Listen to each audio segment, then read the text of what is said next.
Halo guys, kembali lagi bersama kami di kelompok kerajaan Singasari. nah pada minggu sebelumnya kita sudah membuat video podcast nih, dan di sana kita juga sudah memperkenalkan diri.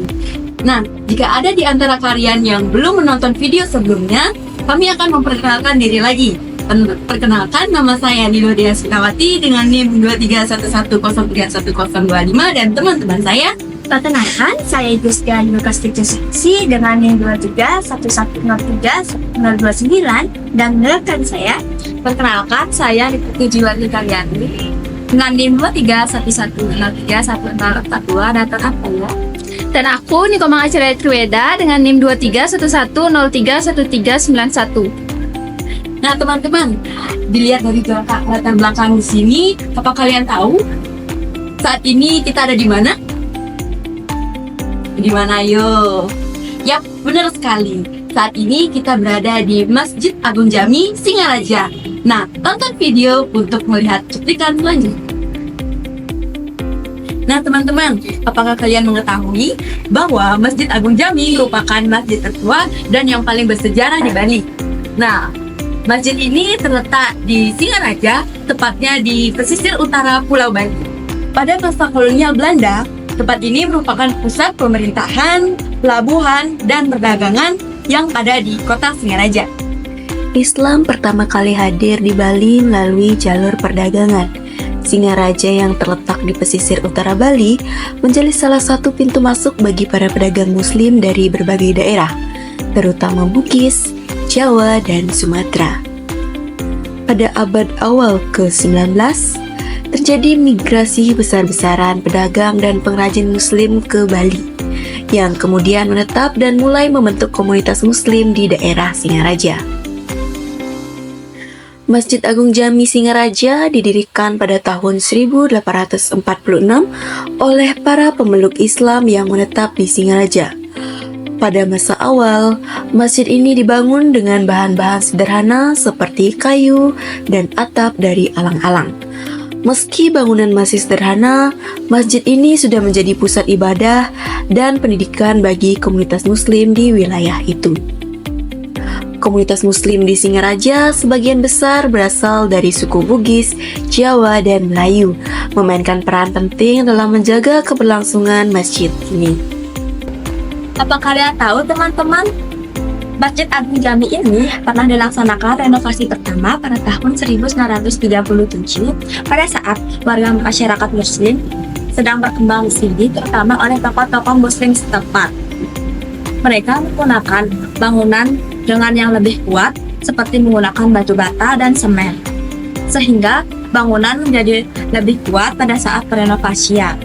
Nah, pada saat renovasi, masjid ini tetap mempertahankan kearifan budaya lokal yang ada di Bali, di mana masjid ini tetap mempergunakan ornamen khas daerah Bali, seperti terlihat pada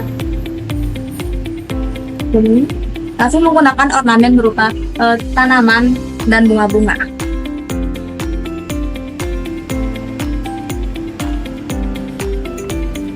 Pada pemerintahan kolonial Belanda, Masjid Agung Jami memiliki peran yang begitu penting, di mana Singaraja menjadi pusat administrasi dan pemerintahan kolonial untuk seluruh Bali dan Lombok. Kehadiran Masjid Agung Jami Singaraja di pusat kota menunjukkan betapa strategisnya peran komunitas muslim dalam kehidupan sosial dan ekonomi di kota ini. Banyak di antara pedagang dan pengrajin muslim yang memiliki hubungan erat dengan pemerintah kolonial serta berperan dalam mendukung kegiatan ekonomi di wilayah Singaraja. Nah, halo semuanya. Nah, kalian tahu nggak apa saja peninggalan-peninggalan penting yang ada di Masjid Agung Jami ini? Nah, di sini aku akan menyebutkan 3 dulu nih peninggalan-peninggalan penting yang ada di masjid ini. Nah, salah satunya yang pertama itu yang paling penting adalah peninggalan Al-Quran yang ditulis tangan oleh Gusti Ketut Jelantik Celagi. Yang kedua, di sini ada mimbar kuno. Yang ketiga yaitu ada beduk bersejarah. Al-Quran tulisan tangan I Gusti Ketut Jelantik Celagi.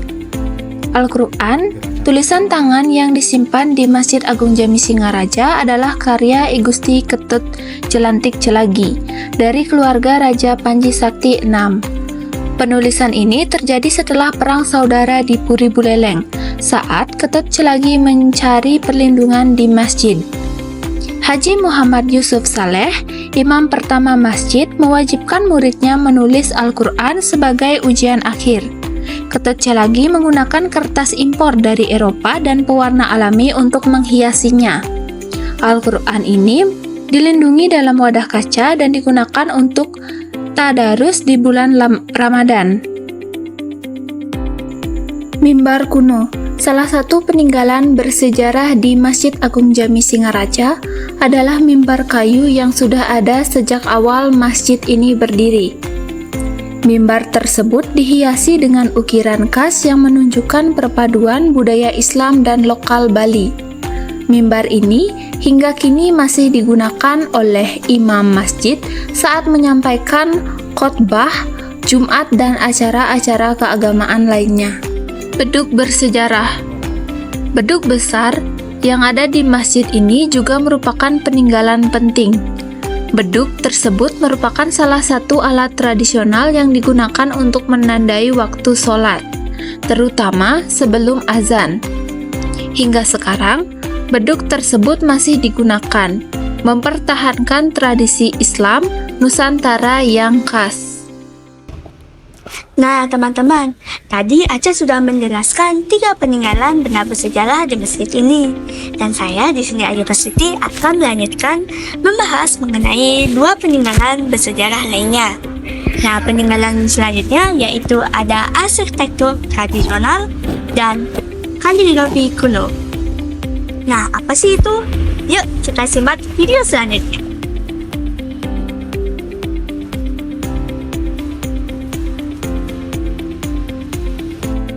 Arsitektur tradisional. Pada bangunan masjid ini, meskipun telah direnovasi beberapa kali, tetap mempertahankan elemen arsitektur tradisionalnya, seperti atap yang berbentuk joglo yang terbuat dari kayu. Arsitektur joglo ini banyak ditemukan di masjid-masjid tua di Indonesia dan mencerminkan pengaruh budaya Jawa. Selain itu, elemen lokal Bali terlihat juga pada beberapa ukiran kayu di pintu dan jendela masjid.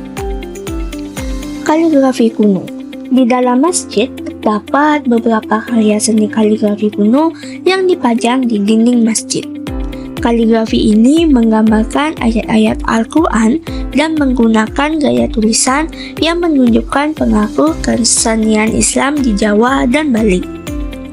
Kunjungan ke Masjid Agung Jami Singaraja tidak hanya menawarkan wawasan tentang arsitektur yang mengesankan, tetapi juga memperdalam pemahaman kita tentang sejarah dan toleransi beragama di Bali.